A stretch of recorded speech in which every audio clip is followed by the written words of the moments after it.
तो 2x² plus 5x minus 25 का हमें करना है गुणनखंड। तो गुणनखंड करने के लिए जिसमें चर राशि नहीं है वो है -25, केवल अचर है। चर कहते हैं ABCD के कबूतर, जितने भी हमारी भाषाएं हैं उनमें जो हम वर्ण बोलते हैं वो कहलाती हैं चर राशियां। अचर जितनी भी हमारी गिनतियां हैं, चाहे वो हिंदी की हैं, चाहे अंग्रेजी के 1 2 हैं, चाहे हमारे रोमन गिनतियां या अदर भाषाओं में जो यूज होती हो वो, ठीक है, वो है हमारे अचर।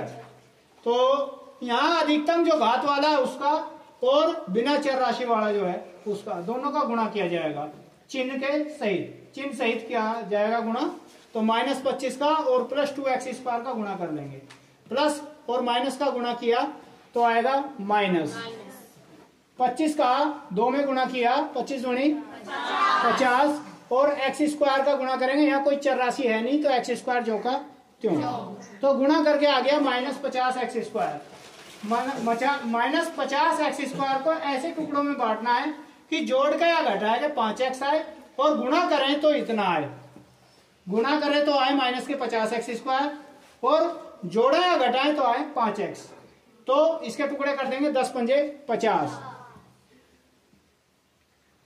10x 5x। अब ये देखना कि हमें प्लस का कौन सा रखना है, माइनस का कौन सा रखना है, क्योंकि गुणनफल माइनस का आना चाहिए और जोड़ जो है इसका घटाने के बाद या जोड़ने के बाद वो आना चाहिए, हमें प्लस का बचना चाहिए। तो ये तो आप प्लस का रख लीजिए, इसे माइनस का रख लीजिए। 10x में से 5x गए तो कितने बचेंगे, 5x बचेंगे, वो भी प्लस के, ठीक। और प्लस का माइनस में गुणा किया माइनस, 10 पंजे 50, और x का x में गुणा किया तो x²। दोनों शर्त पूरी हो जाती है, बीच वाला हमें प्राप्त हो रहा है और गुणनफल इतना आता है, जोड़ के घटा के बीच वाला हमारा 5x आता है, ठीक है। तो इन दोनों जो हमारे फैक्टर हैं, मतलब गुणनखंड है, इनको यहाँ पे लिख लेंगे। 2x² plus 10x minus 5x minus 25। अगले पिछले जो के त्यों बीच वाले की जगह टुकड़े आ जाएंगे। अब पहले दो को एक साथ लेंगे, बाद के दो को एक साथ लेंगे और कॉमन लेंगे। कॉमन लेंगे, अंक भी आएगा, चर भी आएगा, चिन्ह भी आएगा, तीनों चीज कॉमन होती हैं, लेनी पड़ती हैं। तो यहां से प्लस का 2 कॉमन ले लीजिए, 2 से 2 भी कटेगा और 10 भी कटेगा। बड़ी से बड़ी संख्या कॉमन लेनी है, चर भी और अचर भी।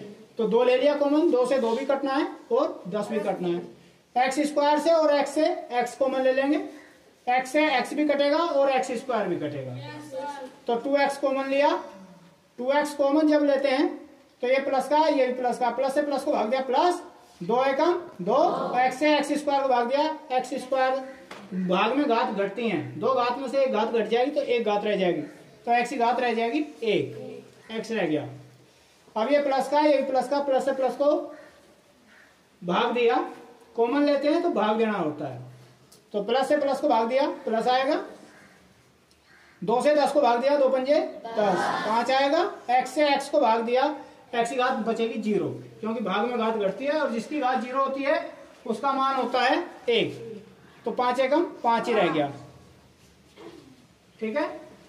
इसी प्रकार यहां से हम माइनस ले ले कॉमन, क्योंकि ये प्लस का बचा है, हमें यहां भी प्लस का बचाना है। और 5 से 5 भी कटेगा और 25 भी कटेगा, तो 5 कॉमन ले लेंगे। चर राशि कोई कॉमन नहीं आएगी तो -5 कॉमन लेंगे, क्योंकि यहाँ चर x तो है, यहाँ कोई x y z है नहीं, तो चर कॉमन नहीं लेंगे, केवल अचर कॉमन आएगा, अंक ही कॉमन आएगा, माइनस का चिन्ह कॉमन आएगा। -5 कॉमन ले लिया, माइनस से माइनस को भाग दिया, प्लस आया, 5 एकम 5, x एकम x बच गया। माइनस से माइनस को भाग दिया, प्लस आया, 5 पंजे 25। तुम्हें देख रहे होंगे पहले थे इसके 4 पार्ट, अब हो गए 2 पार्ट। दोनों पार्टों में x + 5 एक जैसा दिख रहा होगा, तो दोनों पार्ट से अब x + 5 कॉमन ले लेंगे। x + 5 कॉमन लेने के बाद जब यहाँ से x + 5 कॉमन ले लेंगे तो यहाँ पहले पार्ट में बचेगा 2x। जब यहाँ से x + 5 कॉमन ले लेंगे तो सेकंड पार्ट में बचेगा हमारा -5।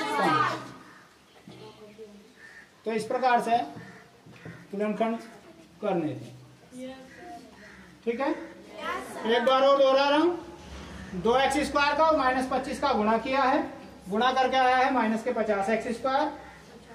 माइनस के 50x² के ऐसे टुकड़े करने हैं कि जोड़ के घटा के 5x आए और गुणा करें तो माइनस के 50x² आए। तो 10 पंजे 50, 10x में से 5x घटेंगे तो हमारे 5x बचेंगे, वो भी प्लस के। ये हमने विपरीत चिन्ह के कर लिए हैं ताकि गुणनफल माइनस का आए। प्लस माइनस का गुणा करते हैं तो माइनस का आएगा। तो 10x माइनस 5x आ जाएंगे 5x के स्थान पर, अगले पिछले ज्यों के त्यों हैं। ठीक है। इसके बाद अब हमने दो को एक साथ कर लिया है, कॉमन लिया है। कॉमन लेने का मतलब भाग देना। किसी भी संख्या को जब हम कॉमन लेंगे तो उस संख्या से उसको हम भाग देंगे। तो यहां से लिया है पहले पार्ट में से, दोनों में से 2x जब कॉमन लिया तो 2x से 2x² को भाग दिया, 2 से 2 को भाग दिया, 2 एकम 2 बनाया। x से x² को भाग दिया, भाग में घात घटती हैं तो एक घात बचेगी, तो x की घात एकम x की घात 1 बची है तो x एकम x ही रह गया। यहां से ये प्लस का है, प्लस का, प्लस से प्लस को भाग दिया, प्लस आया, 2 पंजे 10, 5 आया और x से x को भाग दिया, x की घात 0 बचेगी, जिसकी घात 0 उसका मान 1 और 1 पंजे 5 ही रह गया। इन दोनों से हमने -5 कॉमन लिया है, -5 कॉमन लिया। x y z कोई कॉमन नहीं होगा क्योंकि यहाँ पे चर है, यहाँ पे कोई चर नहीं है, तो -5 कॉमन ले लेते हैं। माइनस का जब हम कॉमन लेंगे तो अंदर प्लस का बचेगा क्योंकि यहाँ पे हमने प्लस का बचाया है, इसलिए माइनस चिन्ह कॉमन ले लिया है।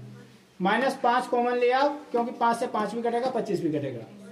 माइनस से माइनस को भाग दिया प्लस, 5 एकम 5, x एकम x बच गया। माइनस से माइनस को भाग दिया, प्लस आया, 5 से 25 को भाग दिया, 5 आया, ब्रैकेट बंद कर दिया। अब पहले 4 पार्ट थे, अब 2 पार्ट हो गए। दोनों पार्टों में तुम्हें ब्रैकेट वाला एक जैसा दिख रहा होगा, x+5। x+5 यदि हम पहले पार्ट से उठाते हैं तो 2x बचता है, ब्रैकेट में बंद हो जाएगा।